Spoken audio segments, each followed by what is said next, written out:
What the fuck is up, y'all? It is September 25th, 2025. It is a Thursday, 12:28 a.m. Good morning. I am here to calmly, coolly, and collectively talk about Cardi B's Am I the Drama. I gave it, for the most part, I listened to it for a good week now. I got some notes. I actually took the time and I really listened to this album so I can review it as I would a movie.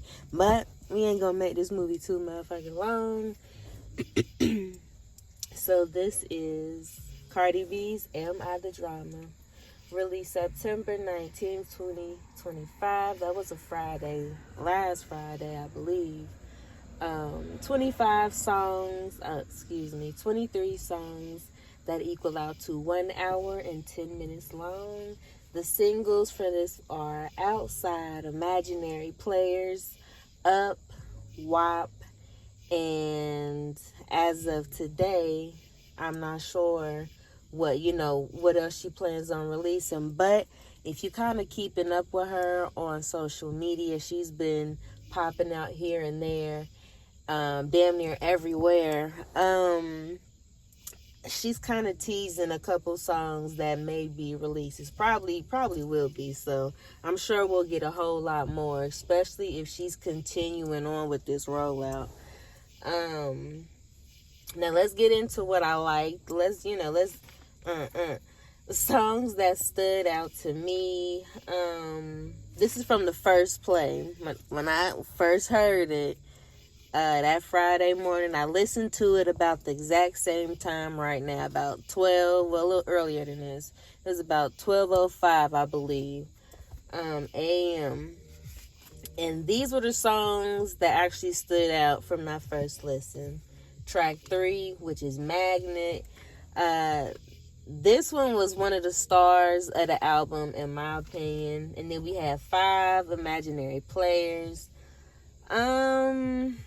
It was smooth, and what it really made me do is wish that Little Kim, back in the 90s, I wish she would have hopped on this beat, because this sounds like something a woman could really, show the fuck off in, and I really would appreciate.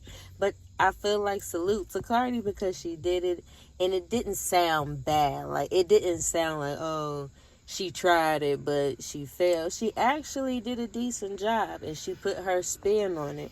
But she still mirrored what Jay-Z was doing. Now, of course, it may not be great to everybody, but the fact that she did it, and low-key did it first, or publicly, that is, that's a nice moment for her. So, yeah, we appreciate that over here.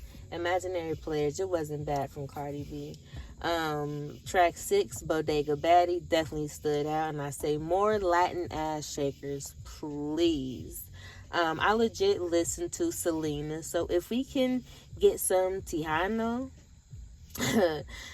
thrown in on some more of this Cardi flavored music. Now, I'm not saying I want every song of hers going forward to be straight Latina type music, but I would appreciate if she did more songs that kind of had the Bodega Baddie feeling. It ain't got to be as upbeat and as fast-paced, but I've been to a couple Latin clubs in Louisiana, and it's fast-paced. So I'm like, damn, I would fuck with this. I want to see what they would do with this in a Latin club. So, yes, that definitely stood out for me. We got track 7, Salute. This was another star for me that really stood out that I liked. I said, this is what I think Houston, Texas sounds like. Now, I know obviously Cardi is definitely a New York girly, but the beat, I like that she was snatching up beats that were from all over the map. I really appreciated that. She really kind of stretched her hand out. We didn't hear her on the same type of something.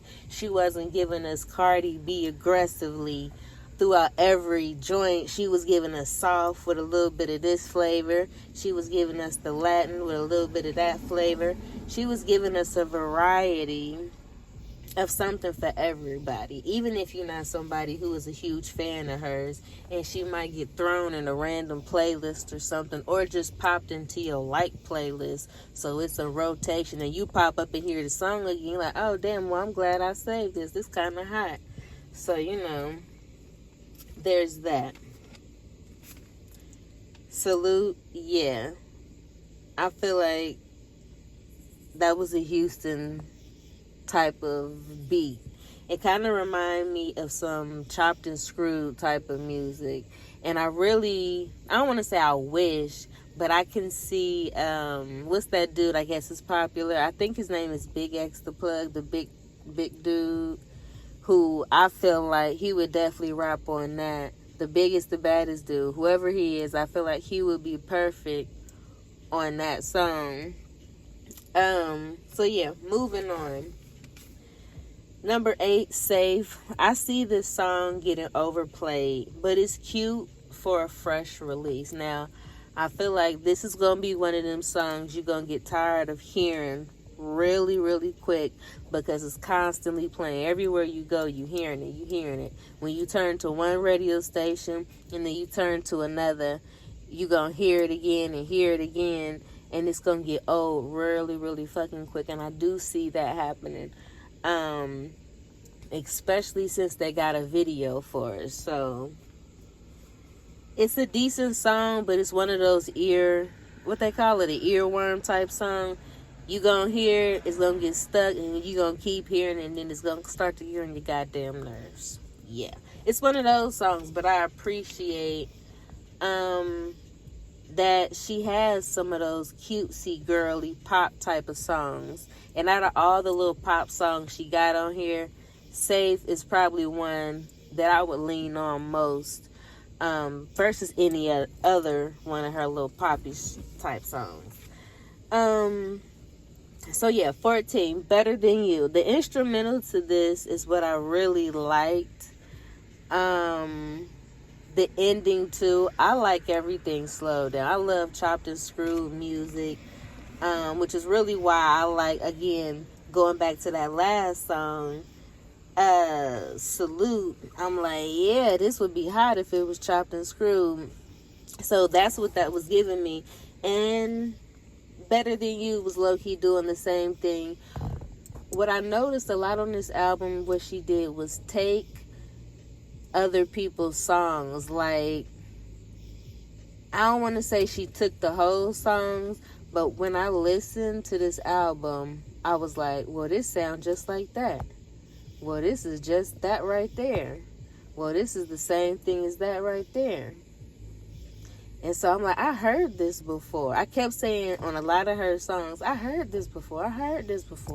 And so when I heard Better Than You, I'm like, is that one dude with that one song that we was hearing on social media for a long time? I can't even think of what it was.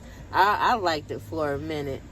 It's one of them trendy little songs that they use in reels and stuff and on shorts. And I'm like, I've heard this shit before. And I think that's the guy that made that song. So I'm like, wait, this is the damn near same song as he just did.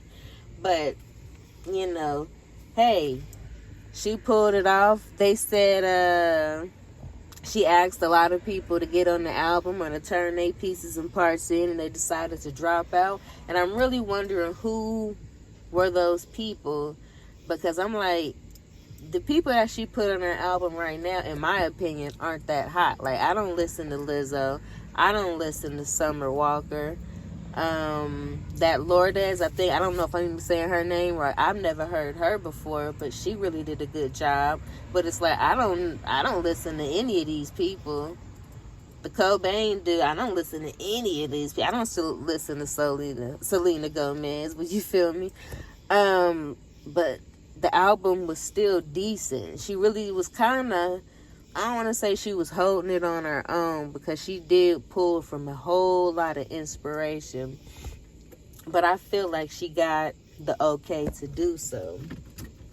So anyway, let's keep it moving. Let's keep it going.